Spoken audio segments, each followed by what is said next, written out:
என்ன தேவைப்படுகிறது? இன்றைக்கும் இயேசு வாழ்கிறார். எவர் வீட்டில் வருகிறார் தீர்க்க தரிசன சத்தத்தை கேட்பதற்காக வந்திருப்பீங்க நினைக்கிறேன். பரிசுத்த ஆவியானவர் உங்களை ஆளுகை செய்து நடத்தும்படிக்காக பேரத்தினாலும் அல்ல, பராக்கிரமத்தினாலும் அல்ல, ஆவினால் ஆகும் என்று வேதத்தில் சொல்லப்பட்டிருக்கிறது. அந்த வார்த்தையின்படி வேதத்தை காட்ட வார்த்தையின்படி ஒரு மனுஷன் நிலைத்திருக்க வேண்டும்.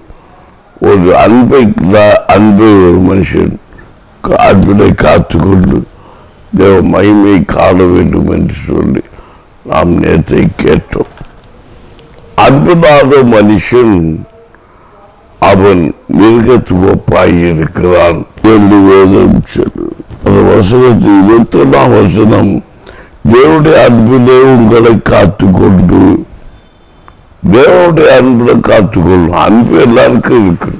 இந்த உலகத்தில் எல்லா மனுஷங்களுக்கும் என்ன நான் தீர்க்கதரிசனமா சொல்றேன், எல்லாத்துக்கும் அன்பு இருக்கு. மிருகத்துக்கு கூட அன்பு இருக்கு. அதே கதைகளை நான் சொல்லி கொடுத்துருக்கிறேன். ஒரு பூனையை பாருங்க, அது கூட குட்டி போட்டுச்சுன்னா பிள்ளைக்கு மேல அன்பு காட்டுது. அவன் ஒரு நாயை பாருங்க, ஒரு நாய் குட்டி போட்டா அந்த குட்டி தொடப்புற காட்சி கொதறி போடும். அது கூட அன்பு நாய்க்கு குட்டி மேல காட்டுது.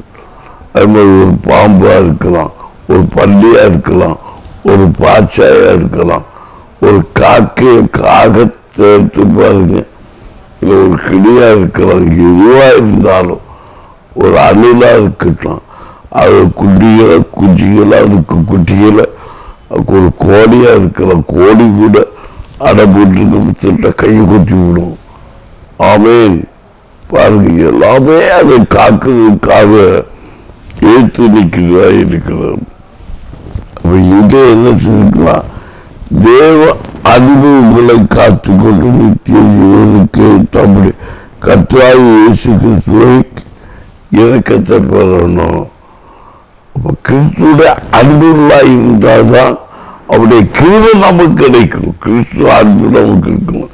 இன்னைக்கு அன்பெல்லாம் பணத்துக்காக, பொருளுக்காக, சில கிரியெல்லாம் பார்க்கவே இருக்கலாம். அவலட்சணமா தோணும் சில மனுஷனுடைய. ஆமீன். தேவ பிள்ளைகளே, ஆமீன். அன்புதான் என்னன்னு தெரியாது. அன்பு சிரிக்கிறது, பேசுறது, ஐயோ அப்படியே மாறு கூட கட்டி அடைக்கிறது மட்டும் அன்புன்னு நினைக்கிறாங்க ரொம்ப பேர். அது மட்டும் அன்புன்னு நினைச்சிடாதீங்க. அதெல்லாம் வெளிப்பிரகாரமான சும்மா ஒரு பதக்காட்டி தான். அன்பு எப்போ காண முடியும்? கிறிஸ்துடைய அன்புல தான் அன்பை காண முடியும். அவர் எல்லாத்தையும் கொடுத்தாரு பாருங்க, ஜீவனே கொடுத்தார். ஆமேன். இந்த அன்புல ஒரு அன்பு எதுவும் கிடையாது. தனக்கு நமக்கு எதையும் விரும்புவது கிடையாது. எல்லாருடைய பாவத்தை அவர் ஏற்றுக்கொண்டார். எல்லாரும் குற்றச்சாட்டுகளை அவர் ஏற்றுக்கொண்டார். அது எனக்குரியது. கூட இருந்தவங்களும் குற்றம் சாட்டினாங்க. கூட இருந்தவங்களும் அவருடைய தாரத்துக்கு அவருடைய கையில வாங்கி புசித்தவங்களும் குற்றப்படுத்தினாங்க. அதை யாரையும் அவர் கைவிடலை. கூட இருந்தவங்க மறுதளிச்சாங்க. கூட இருந்த ஒரு வார்த்தையை அவிசுவாசப்பட்டிருக்கிறாங்க. யாரும் இவர்தான் லட்சகத்தை ஏற்றுக்கொண்டத பைபிள் சொல்லவே இல்லை. ஒரு மனுஷனும் கூட அவர் சொன்னது கிடையாது. அவரை 12 சீசன் கூட இயேசுவை உண்மையாக ஏற்றுக்கொண்ட தெரியவே இல்லை. வசனத்தை படிக்கும்போது எனக்கெல்லாம் தோணல. அவர் அப்படிப்பட்ட அன்புள்ள வார்த்தை பேசி இருக்கிறார். அப்படி அன்பா அவர் நடத்தி இருக்கிறது. அவர் ஒரு பொய் கூட பேசிட்டு இல்லை. எல்லாம் உண்மை. 100% நேச்சுரல். இயேசுங்கிற ஒரு பிதாவாகிய தேவனுடைய குமாரன் அப்படின்னு சொல்ல கிறிஸ்துடைய அன்புங்கிறது ஒரு நேச்சுரலா தான் இருந்திருக்கு. அவர் நடந்த விதங்களை பார்க்கும்போது பாருங்க, அவர் சொன்னாரு, ஒரு சகோதரனுக்குள்ளே மறைக்காது இருப்பாயாக அப்படி சொல்லிக்கிட்டு அந்த வசனத்தை நாம் பார்த்துட்டு அவர் எங்கேயாக்க ஒரு மறைக்கிறார் அப்படின்னு நான் பார்த்தேன். பார்க்கும்போது எனக்கு தப்புன்னு ஒரு வசனம் நிறைவேந்துச்சு. ஒரு சீசன் கேட்பான், ஆமே போதகரை உண்மை காட்டி கொடுப்பவர் யார்? உங்க 12 பேர்ல ஒரு ஆளை காட்டி கொடுப்பேன்னு அவர் சொல்றாரு. அந்த இடத்துக்கு வாங்கலாம், வரும்போது உங்களை யார் காட்டி கொடுப்பாங்க அப்படின்னு கேட்கும்போது அவர் அப்படியே அதை மறைக்கல. அந்த வார்த்தை உடனே அவர் வந்து கொடுக்கிறார். இந்த துணைக்கே பிச்சு அதுக்கு என்ன கொடுக்கிறனோ அவன் என்னை காட்டி கொடுப்பான்னு சொல்லி யூதாஸ் காரியத்து கையில அவனுக்கு துண்டை அந்த புசிக்கிற ஆகாரத்தை குச்சி கையில கொடுப்பான். ஆனா ஏசப்ப கொடுப்பாங்க. அதை அவங்க புரிஞ்சிக்க முடியல. கொடுத்துக்கிட்டு சொல்லுவாரு, நீ செய்ய வேண்டிய காரியத்தை செய்யுதான் சொல்லி விடுவாரு. அப்போ அவன் வேகமா போவான். போன பிறகு கண்டுபிடிக்க முடியல. யாரை விட்டு அனுமதி பெற்று தான் போறான், நீ போப்பா அப்படின்னு. அப்போ அவனுக்கு சந்தேகம் யாருக்கும் வரல. அவன் காரியங்களை கவனிக்க வேண்டும் என்று போறான்னு நினைச்சிட்டு இருப்பாங்க. ஆனா ஆண்டவருக்கு தெரியும் இவன் தான் என்னை காட்டி கொடுக்க போறான்னு. தெரிஞ்சுதான் அவர் அனுப்புறாரு. இவனுக்கு பணத்தை வாங்கிட்டு அவரை காட்டி கொடுக்குறான். உங்களை ஒருவர் தான் என்னை காட்டி கொடுக்க போறான். என்னுடைய உடத்தை கரெக்டா சொல்லுவேன். இந்த பைபிள் படி என்னுடைய ஊழியம் ஒவ்வொரு நாளும் அமைச்சிட்டு இருக்கு. நான் கண்ணீர் விட்டு அழுவேன். நான் சொன்னா ஒருத்தர் கேட்க மாட்டாங்க. கூட இருக்கிற ஊழியக்காரி கூட நான் சொல்றேன், ஏமா நீ இன்னி செய்தி கொடு. ஏற்ற சம்பவம் எங்க ஊடகத்தில் இருந்துச்சு, செய்தி கொடுமா அப்படிங்கிறேன்.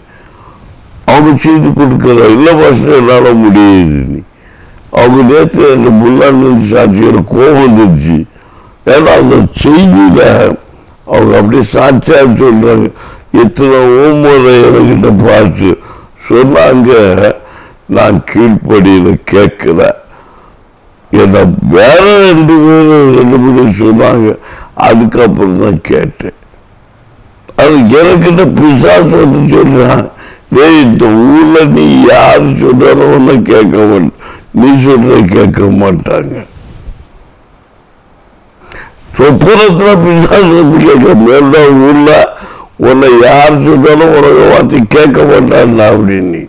அந்த அளவு பிசாசு அவங்க செவியெல்லாம் முறுக்கமா அடைச்சி வச்சுருக்கா. நீங்க என்ன சொன்னாலும் கேட்க மாட்டாங்க. ஒரு புள்ள எனக்கு உடைக்கார புள்ள ஆரம்பத்தில் புள்ள சொன்னா, மாமா நீங்க என்ன சொன்னாலும் யாரும் நம்ப மாட்டாங்க என்னை.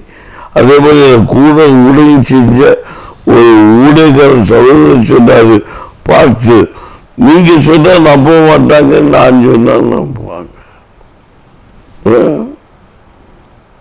அவன் சொல்லுங்களா, ஆமேன். அப்போ இதெல்லாம் நாம் இருக்கும்போது கிறிஸ்துடைய அன்பு அவர்கிட்ட இல்லை. அன்பு இருந்தா என்ன ஒன்றும் மறைக்க மாட்டாங்க, காத்துக்கொள்வாங்க, அன்பை காத்துக்கொள்வாங்க. எதுக்குன்னா இந்த காரியத்தை விட்டேன் நித்திய ஜீவனுக்கு. அப்ப இந்த அம்மா உரிகளை மட்டும் சொல்றாங்க, நான் பாஸ்டர் சொல்லி கீழ்ப்படிவதற்கு நான் கேட்கல, பக்கத்தில் உள்ளவங்க சொன்ன சொல்லி நான் கேட்டேன் அப்படின்னா எனக்கு கோபம் வந்துருச்சு. அப்ப தேவனுடைய அன்புல உங்களை காத்து கொடுக்கிறவங்க அன்பு அவர் சகலத்தையே நம்பும். அவன் நம்ம சொல்லி அந்த ஆண்டவர் சொல்ல நம்ப மாட்டாங்க. நான் இப்ப சொல்ல வந்த கதையை சொல்லி முடிக்கிறேன். நான் ஆண்டவர்கிட்ட கேட்டுட்டே இருப்பேன். ஆண்டவர் பாருங்க அப்படி சொல்லிவிட்டு அவரை காத்து கொண்டாச்சு. அந்த வசனத்துக்கு வந்து நான் அப்படியே முடிவு பண்ணேன். அவர் எனக்கு உடைத்த இதுதான் இப்ப நடக்குது, நான் சொல்ற கேட்க மாட்டான். நான் உண்மையதான் சொல்லிட்டு இருக்கிறேன். முடியா செய்யுமான்னு செய்ய மாட்டான். சிலருக்கு பார்த்தீங்கன்னா ஞானசாரம் கொடுக்க போயிருக்குல்ல, ஊழியக்காரருக்கு சொன்ன ஞானசாரம் கொடுக்க சொன்னா கேட்க மாட்டாங்க. அடுத்தவங்க சொல்லுவாங்க, நீ ஞானசாரம் எடுத்தா உனக்கு வீடு கிடைக்கும், ஞானசாரம் எடுத்தா ஆசீர்வாதத்தை சொல்லுவாங்க. வீடு கிடைக்கன்னு ஞானசாரம் எடுக்காத, ரசிக்கப்பட்டதுன்னா ஞானசாரம்.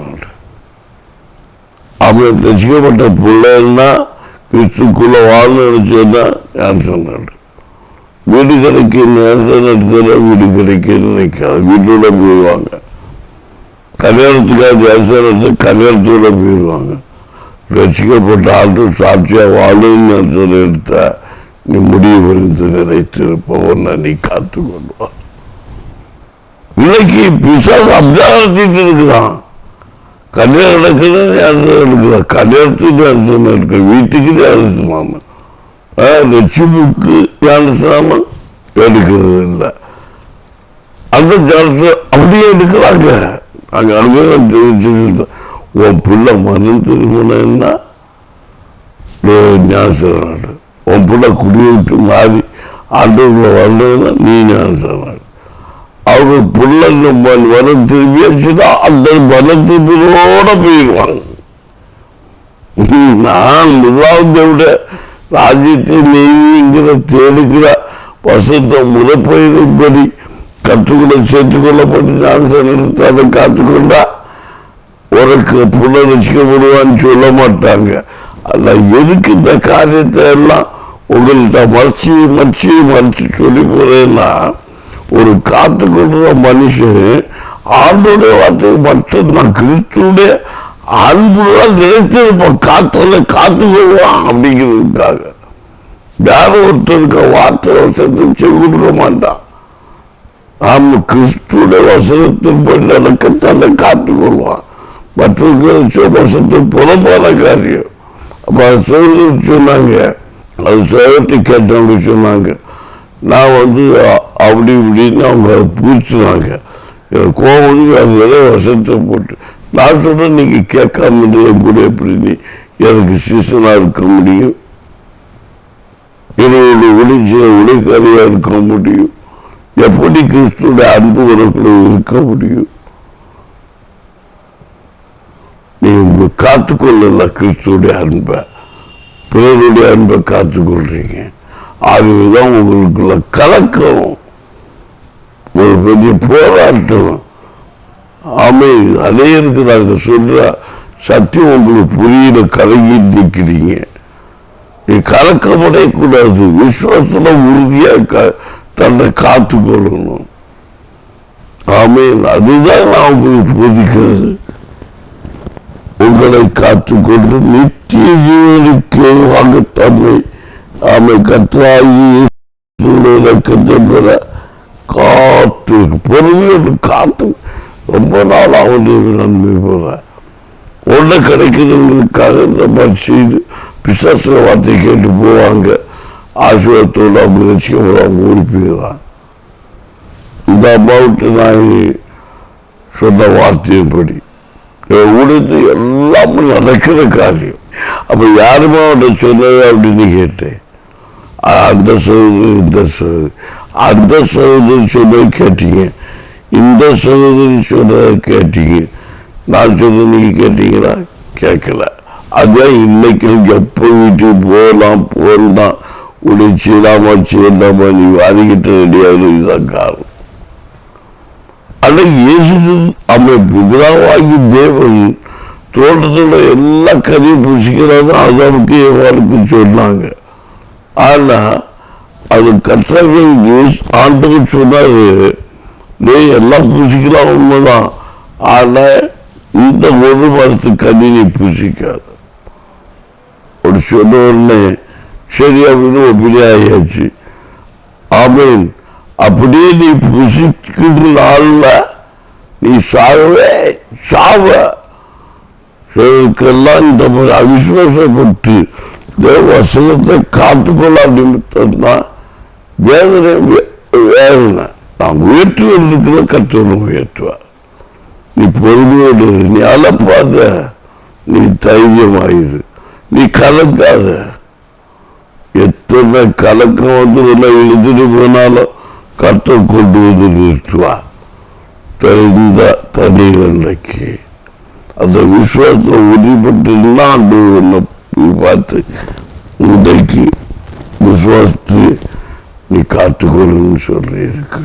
அன்புல காத்துக்கொள்ளுன்னு சொல்லப்பட்டிருக்கு.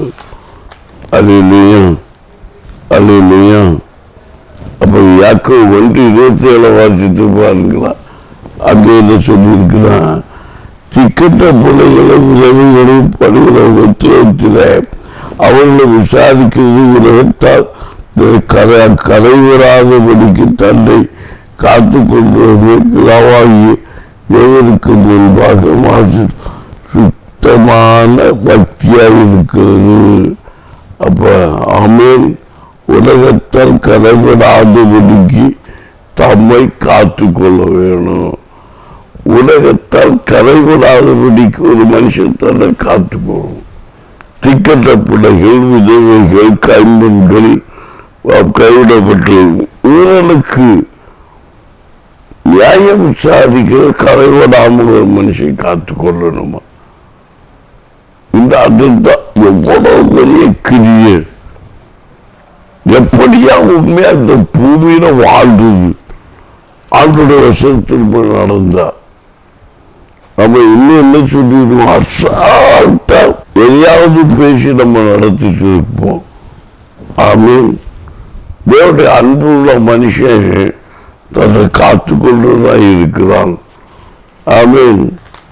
அதான் பார்த்தீங்கன்னா, ஆமீன். இதோ தூண்டை போல வருகிறேன், நான் மானம் கடப்பதற்காக விமானமாய் நடவாதபடிக்கு விழித்து கொண்டு தன் வஸ்திரங்களை காத்து கொள்கிறவன் வாய்க்குவான்.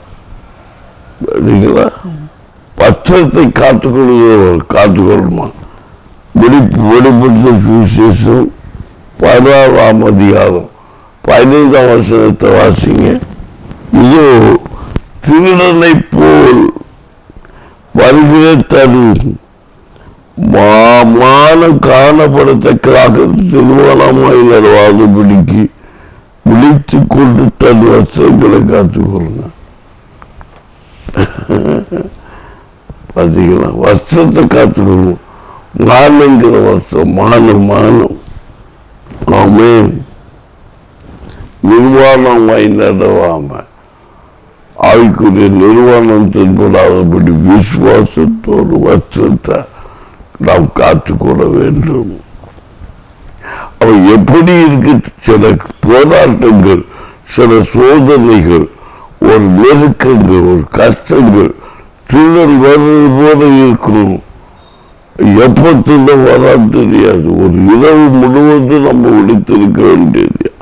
நம்ம எப்போ இந்த வருஷத்துடைய ஒரு சத்தியம் என்னன்னா, ஒரு ஆண்டோருக்கு பிள்ளை எப்போதும் விழித்திருக்கா இருக்கணும். ஒரு நோட்டி பொழுதுல கூட அவிசுவாசம் வரக்கூடாது. அவன் பெர்ஃபெக்டா காத்துக்கொண்டு எல்லாவற்றிலும் பயப்படவே கூடாது. நான் மதித்தால் கர்த்தருக்காக விழித்துக் கொண்டு, அவன் படுத்தாலும் நான் கர்த்தருக்காக, விழித்தாலும் கர்த்தருக்காக, நான் தோல்வியிட்டாலும் கர்த்தருக்காக, நான் ஜெயித்தாலும் கர்த்தருக்காக, நான் நின்றாலும் கர்த்தருக்காக, நான் விழுந்தாலும் கர்த்தருக்காக. ஏன்னா நிற்கிறவனும் கர்த்தருக்காக நிற்கலாம், நாம் விழுகிறவனும் கர்த்தருக்கு தான் விழுகலாம். கோதுமை மணி நிறுத்தவிடுது, நிற்கிறவன் எழும்பி கனி கொடுக்கிறவன் வைத்து நிற்கிறான். நிற்கிறவனும் கர்த்தருக்காக, விழுகிறவனும் கர்த்தருக்காக. அப்போ விழுகிறவனும் பிரச்சனை இல்லை, நிற்கிறவர்களும் பிரச்சனை இல்லை. கர்த்தருக்காய் காத்திருக்கிறது தான் மேற்று. ஆமை காத்திருந்து விழணும், இல்லை காத்திருந்து நிற்கணும். இதான் உண்மை. பொறுமையோடு இருக்கணும், தாழ்மையோடு இருக்கணும், விண்ணப்பத்தோடு இருக்கணும், ஜபத்தோடு இருக்கணும். தன் கரைவிடாதபடிக்கு தன் வஸ்திரத்தை காத்து கொள்வதாக இருக்கும். அப்படியே அந்த வசனங்கள் நமக்கு பிறப்பிக்கிறது. என்னை கேட்கிறது எப்படி பெற்றுக்கொண்ட நன்மைகளை, பெற்றுக்கொண்ட ஆசீர்வாதங்களை காத்து கொள்வதாக இருக்கணும். இல்லை அன்னைகள் அப்படி அந்த இடத்துல இல்லவே இல்லைப்பா. அது நினைத்த கர்த்தராகி ஆண்டவர் உங்களோடு துக்கப்பட்டு கொண்டிருக்க என்ன தேவைப்படுகிற. நாம் இன்றைக்கு ஜெபிக்க போகிறோம். இன்னும் கொஞ்சம் அதிகமாக 5 நிமிடம் நாம் ஜெபிக்கணும்னு நினைக்கிறேன். இந்த விவசாயங்களை எல்லாம் பார்க்கும்போது நாம் இன்றைக்கு நிறைய தவறுகளை நம்ம ஒவ்வொருத்தரும் செய்து கொண்டிருக்கிறோம். இந்த வெளிப்பாடு புத்தகத்தில் சொல்லப்பட்ட அந்த வசன வார்த்தை ரொம்ப தொட்ட பகுதி. நாளைய தினத்தில் இந்த வஸ்திரத்தை குறித்து நாம் பார்க்கலாம். வசனத்தை இந்த வார்த்தை மூலமாக இயேசு கிறிஸ்து என்ன பேச கொடுக்க போறாரோ அந்த தீர்க்க வார்த்தையின் வசனத்தை கேட்கும்படிக்கு நான் அப்படியே நோடு தொடர்ந்துருங்க. நாளையோடு இந்த செய்தி முடிவடையும். முடிச்சு தொடர்ந்து ஒரு சில உபவாச நாட்கள் இடைவெளிக்கு பிற்பாடு மீண்டும் தொடர் செய்தியை நான் உங்களுக்கு கொடுக்கலாம் என்று வாஞ்சிக்கிறேன், விசுவாசிக்கிறேன். அதன் வரைக்கும் இருக்கும் என்று நான் தோபா கொடுத்த செய்திகளை பாருங்கள நீங்க கேட்க போறீங்க. அடுத்த ஒரு நாள் கூட இந்த காத்துக்கொள்ளுங்க நிகழ்ச்சியை இவரோடு சேர்ந்து கேட்க போறீங்க. என்ற வகையில் இன்றைக்கு விசுவாசத்தோடு ஜெயிப்போம். கர்த்தர் ஆமென். நாளை தினத்தில் முடிவில் கண்டிப்பாக காத்துக்கொள் நிகழ்ச்சியில் நீங்கள் ரட்சிப்பையும் விடுதலையும் சமாதானத்தை காண போறீங்க. நாளைக்கும் இன்றைக்கும் அதற்கான ஆயத்தமாக நான் உங்களுக்கு ஜபிக்க போகிறேன். சில கட்டுகள் உடைக்கப்படுகிறது, சில கணக்குகள் நீங்கப்படுகிறது, சில பயங்கள் விலகி ஓடுகிறது. இயேசுவின் நாமத்தில் பயப்படுத்துகிற ஆவிகள், கலக்கத்தை கொண்டு வருகிற ஆவிகள், வேதனைப்படுத்துகிற ஆவிகள், வியாதியை கொண்டு வருகிற ஆவிகள், நன்மை ஆசிரியத்தை பெற்றுக்கொள்ள விடாதபடிக்கு தடை பண்ணுகிற ஆவிகள், பயத்தை கொண்டு வந்து கலக்கத்தை கொண்டு வந்து துக்கப்படுத்தி பயப்படுத்துகிற ஆவிகள் இயேசுவின் நாமத்தில் இப்போது எங்கள் ஜனங்களை விட்டு மாறி போகணும். ஆண்டவரே தொற்று விடுவேன் துவண்டு நிற்கிற என் பிள்ளைகளை கைகளை நீட்டுவீராகும். உமது வல கரத்தை நீட்டி எங்கள் பிள்ளைகளை நீ தூக்கி எடுப்பீராகும். உம்முடைய மகத்துவமுள்ள ஆடி பாய்ந்த கரம் எங்கள் பிள்ளைகளை தொடர்ந்து மாண்டுவது. விதைக்கிறவன் கம்பீரத்தோடு அனுப்பான் என்று சொல்லப்பட்டிருக்கிறது. ஆண்டவரே, இந்த ஆண்டு எங்களுக்கு கொடுத்த வாக்குத்தங்கள், எங்க பிள்ளைகளுக்கு கொடுத்த வாக்குத்தை நிறைவேறதற்காக இப்போது அதை ஜபிக்கும் போது எங்க விசுவாச மக்களுக்கு அற்புதம் நடக்கட்டும். தொடர்ந்த செய்தியை கேட்டுக்கொண்டு இருக்கிற பிள்ளைகள் துவண்டு போக்காட்டு பண்ணிக்கு மென்மை காணத்தக்கதாக நீ கிரியை செய்வீராக. தேவனுடைய வார்த்தை கிடைக்க விடாதபடிக்கு வசனத்தை கேட்டு ஆமீன் ஆமீன் நிலை நிற்க முடியாதபடி தவிக்கிற பிள்ளைகளுக்கு விடுதலை கொடுப்பீராக. அவர் பேசுகிற வார்த்தையை தெளிவாய் கேட்டு தெளிவாய் நடக்கத்தக்கதாக அப்போ எனக்கு செய்வீராக. ஆண்டவரே, ஒவ்வொரு காரியங்கள் ஒவ்வொரு நிகழ்வுகளும் வேதத்தில் சொல்லப்பட்ட வார்த்தையில் எங்களை பிள்ளைகள் அந்த வசனங்கள் எங்கள் பிள்ளைகளை புடமிட்டு கொண்டு இருக்கிறது. இந்த புடமிடுதலுக்கு எல்லாம் எங்கள் பிள்ளைகளை விலக்கி வெளிப்பாடு நடந்து கொள்ளத்தக்கதாக அப்படி எனக்கு செய்வீராக. வியாதியின் விடுதலை கொடுப்பீராக. வியாதி மரண பயத்தில் விடுதலை கொடுப்பீராக. தோல்வி பயத்தில் விடுதலை கொடுப்பீராக. தடைகள் மாறட்டும், கட்டுகள் உடைக்கப்படுவதாக. ஆராதிக்க விடாதபடிக்கு, பாட விடாதபடிக்கு, துதிக்க விடாதபடிக்கு, ஜெபிக்க விடாதபடிக்கு, பிரகாசிக்க விடாதபடிக்கு, மேலும் மென்மை காண விடாதபடிக்கு போராடு துத்த சக்தி துத்த கிரிகள் இயேசுவின் நாமத்தில் சேர்ந்து போகட்டும். இயேசுவின் நாமத்தில் சேர்ந்து போவதாக. இயேசுவின் நாமத்தில் சேர்ந்து போவதாக உணர்வு உண்டாகும்படிக்கு அப்பன் எனக்கும் செய்யுங்கப்பா. உம்முடைய மகத்துவமுள்ள வல்லமை எங்க பிள்ளைகள் மத்தியில் வெளிப்படுவதற்காகும், பெரியோர் மத்தியில் வெளிப்படும்படிக்காகும், சிறியோர் மத்தியில் வெளிப்படும்படிக்காகும், பிதாக்கள் மத்தியில் வெளிப்படும்படிக்காக, பிதாவின் வாலிபர் மத்தியில் வெளிப்படும்படிக்காக அப்போது எனக்கு செய்வீராக. தடைபட்டிருக்க நன்மைகள், தடைபட்டு ஆசீர்வாதம் கிடைக்கத்தக்கதாக அப்போது எனக்கு செய்ய வேண்டும் ஜெபிக்கிறேன் இயேசுவின் நாமத்தில். ஆமென். இயேசுவின் நாமத்தில் விசுவாசிக்கிறேன். இயேசுவின் நாமத்தில் தேவனுடைய நாம மகிமைப்பட விடாதபடிக்கு போராடுகிற எல்லா துஷ்ட சக்திகளும், எல்லா துஷ்ட கிரிகளும் இயேசுவின் நாமத்தில் சேலந்து போகட்டும் ஆண்டவர், சேலந்து போகட்டும் ஆண்டவர், சேலந்து போகட்டும் ஆண்டவர். கர்த்தருக்கு ஒன்று மேன்மையில் உண்டாகும். கர்த்தருக்கு இயேசு நாமத்தில் ஆசீர்வதிக்க பலப்படுத்தும் நல்ல பிதாவே. ஆமென். என்ன தேவைப்படையில இன்றைக்கும் வருஷங்கள வார்த்தைகளை கேட்டீங்க. முடிவாக காத்துக்கொள் நிகழ்ச்சியின் அழைத்து கேட்குவாங்க. நாளை திருத்த இந்த நிகழ்ச்சி முடிவடைகிறது. கர்த்தர் கொண்டு பேசி இடைபெறுவதாக. ஆமென்.